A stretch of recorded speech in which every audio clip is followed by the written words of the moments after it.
Hello, and welcome to Shaking and Sipping.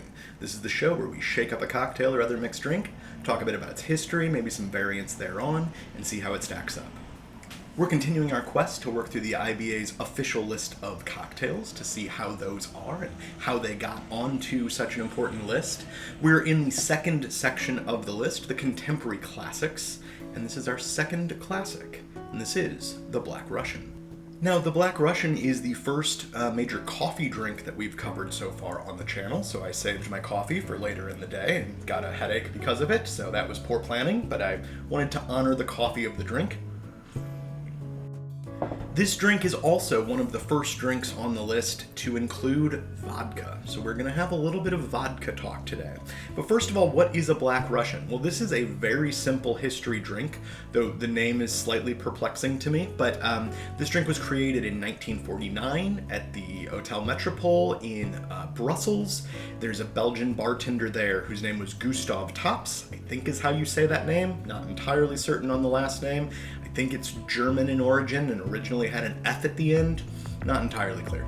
But he created this drink in honor of then U.S. Ambassador to Luxembourg, Pearl Mesta, who's an interesting character in her own right.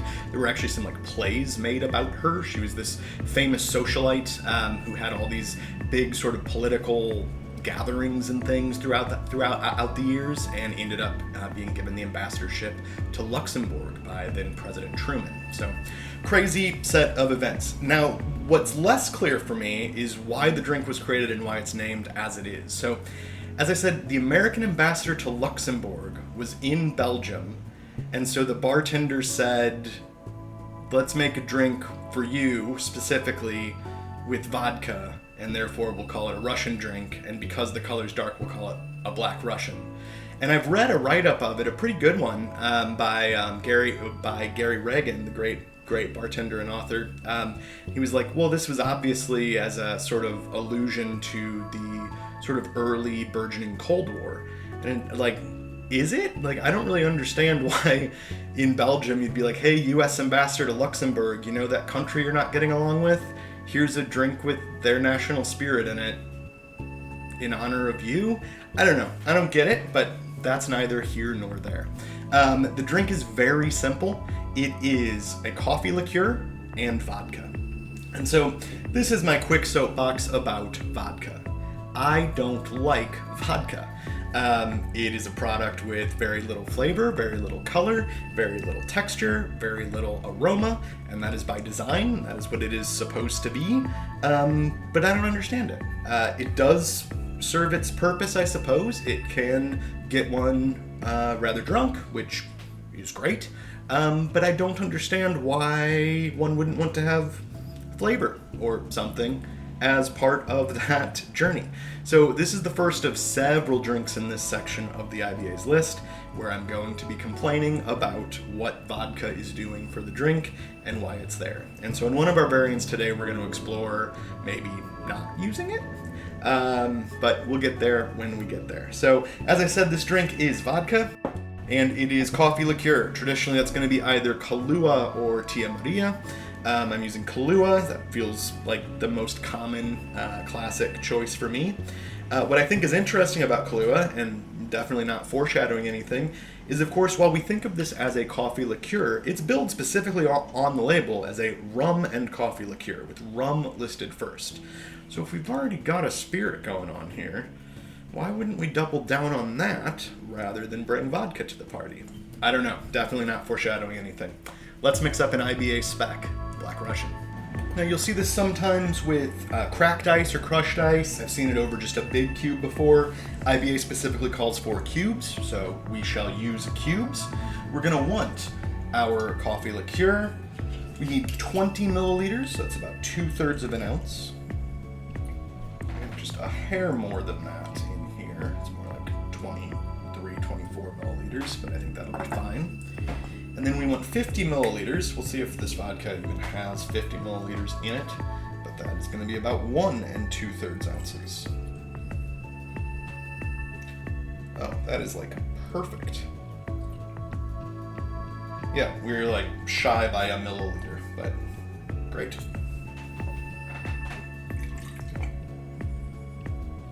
And then the IBA advises us to stir gently.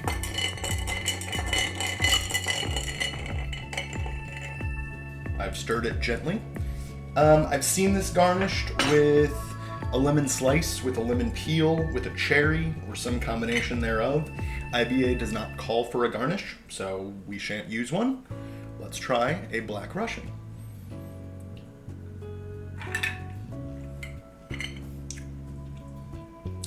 So it's not bad. It's a strong drink. It's mostly vodka, and then liqueur. There's a nice roundness that comes in the middle of the palate. The very front of the palate, really nothing happens. I think I'm just getting sort of vodka and a hint of coffee, but in a sort of bitter place, sort of a dark roasted Robusta sort of place. But then as we get a little further back, some of that rum starts happening. And so I get the middle notes of coffee, a little bit of brightness, a little bit of sort of perceived creaminess that the rum is activating. And so that ends up in a sort of slightly caramelly place, big, almost a little bit buttery, but then that quickly disappears. And then I'm left with a slightly unpleasant burn, which is because this is just vodka. So that's fine. I don't dislike it. I could get that down very easily, but it's not doing a great deal. Now, while this is a classic drink that I'm certainly aware of and have been for forever, I've never seen or heard anyone order one. Rather, what one generally hears or sees ordered is, of course, a White Russian. Now, a White Russian is exactly the same drink with the addition of heavy cream. This was, of course, made very famous in the Coen Brothers film The Big Lebowski, but it certainly predated that and will continue to live on beyond that.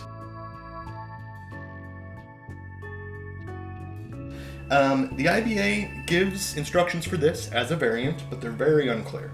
It says, float heavy cream and then stir in gently. So first of all, why am I floating it if I'm going to stir it in gently? And second of all, how much? No idea. So we'll see if we can float this. This isn't really the best spoon for floating, but we'll try to kind of give this a little bit of a float. There you go. There's an amount. And so we currently have this nice looking float going here, but now we're going to stir it gently. So there was absolutely no purpose in floating the cream. It's also not mixed in well. There's, of course, cream just hanging out sort of alone on top of our ice cubes. Not really. I'd much rather add the cream toward the beginning of the drink, but okay. Let's try a White Russian.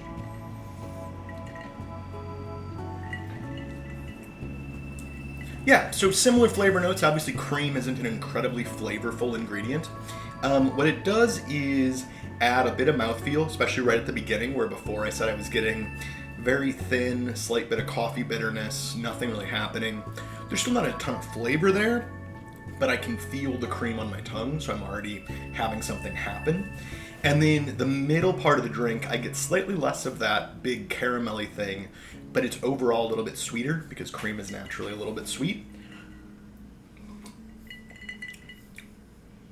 And then the ending is much sort of slower and more peaceful. I don't receive any kind of burn. I get a much longer tail on the drink. Nice, creamy, tasty. Good drink. Nothing to write home about, but solid drink.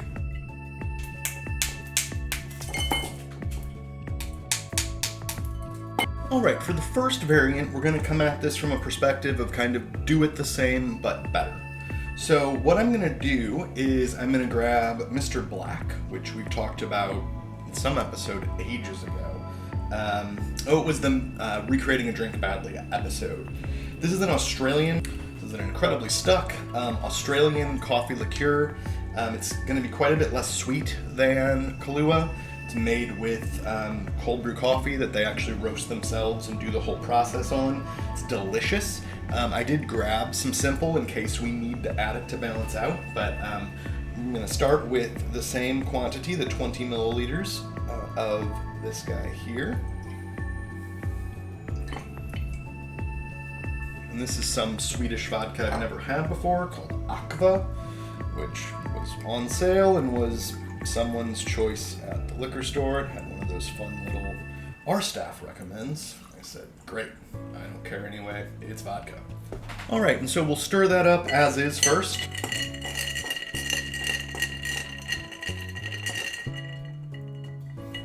And then if we need it, we'll put in just a spoon of simple.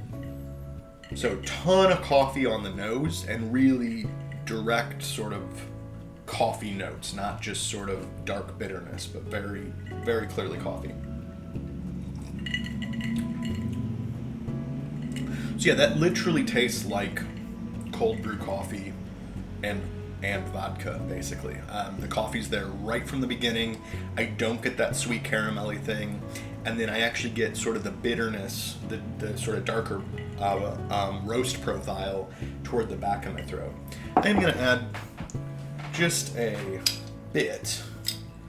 This is my 2-to-1 Demerara. I'm going to put in less than a bar spoon. There we go.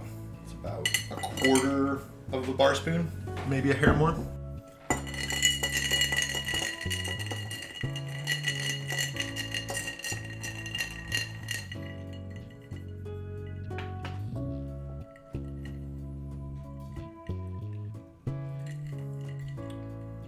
Yeah, so that's actually pretty delicious. I'm getting now a little bit of sweetness, but it's mostly again in the middle where I'm getting that fun, almost caramelly thing that happens between the espresso, or the cold brew, and the sweetness. The Demerara has some caramelly notes anyway, but this tastes much more like an actual coffee drink. The Kahlúa, there are coffee notes, it's reminiscent of coffee, but this actually tastes sort of like I started with coffee rather than have something coffee flavored, if that makes sense. And then, what the heck, let's try to make this one white as well. I'm not going to bother floating it first because I don't know what that did. There's some amount because IBA refuses to give us an amount.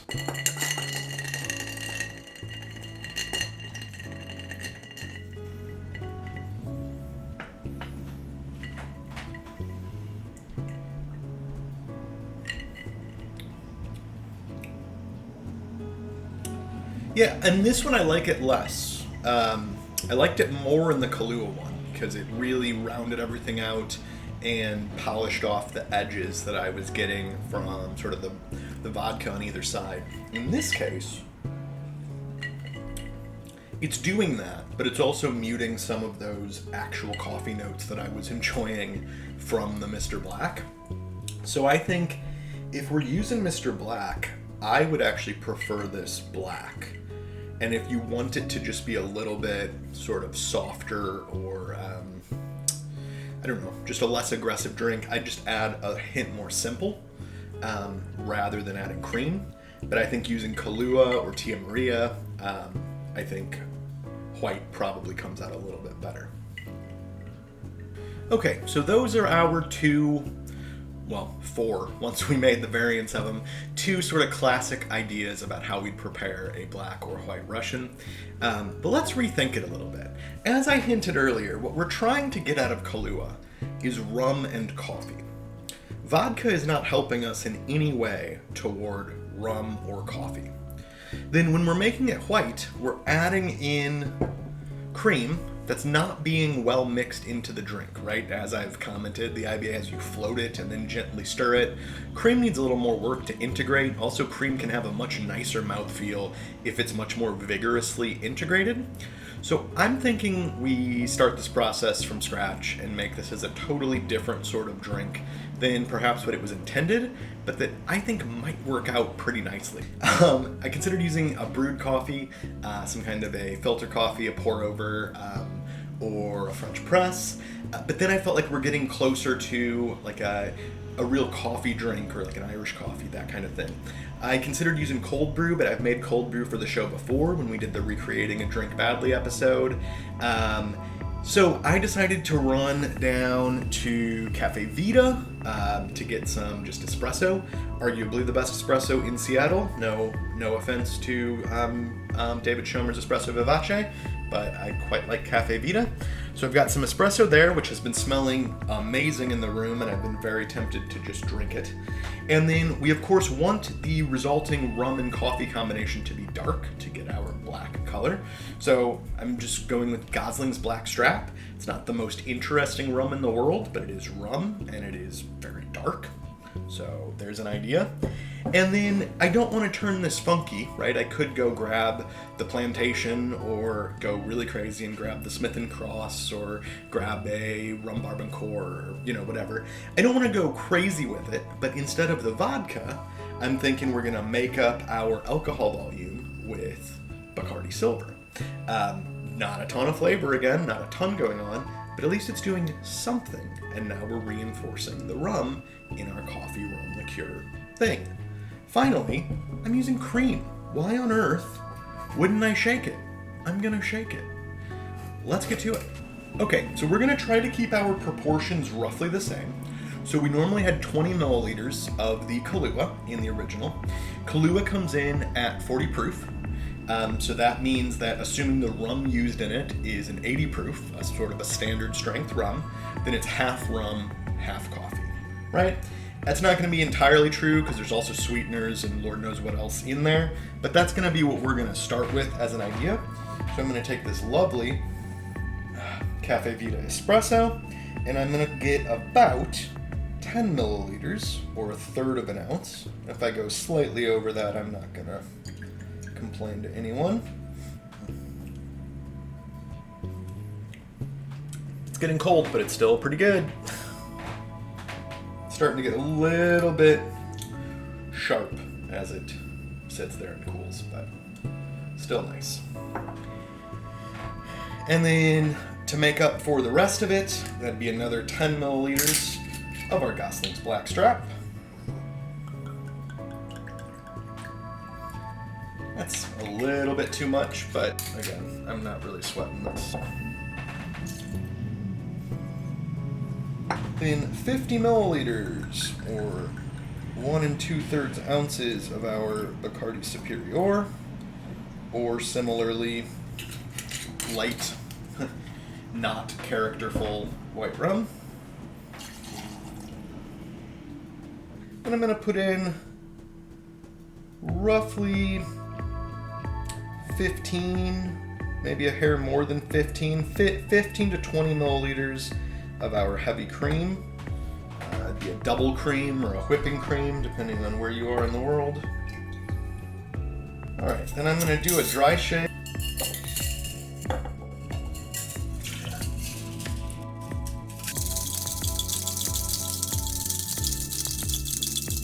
We've got cubes of varying sizes.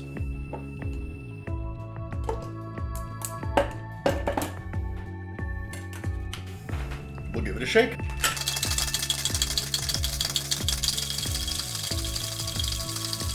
And I'm going to strain that into an ideally chilled Nook and Nora glass.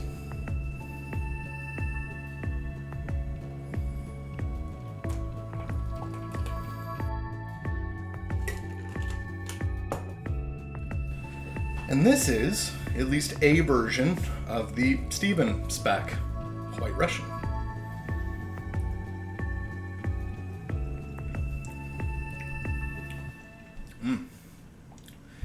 Okay, there's a lot going on. Give me a second. I think we need just a tinge more sweetness. I was thinking that the Goslings had enough sweetness in it to work for us, and it's close, but it's just not quite there. So I've got a little over half a Barspoon there of 2-to-1 Demerara.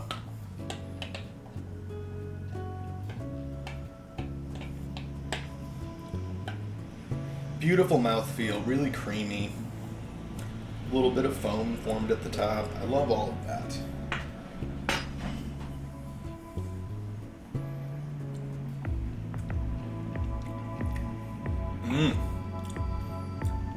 So this is good. Very coffee forward. It's a lovely, rich espresso. It's not a super dark espresso, but it's a sort of medium dark espresso. It's all Arabica. Sweet, but there's a bit of acidity to it, and there's a really heavy nose to it. And so I get that heavy nose right from the beginning, and then the espresso just lingers throughout, sort of in a very espresso exact way for most of the palate. Then just the very ending of the palate is a more generic coffee sort of place. The rums are really interesting here.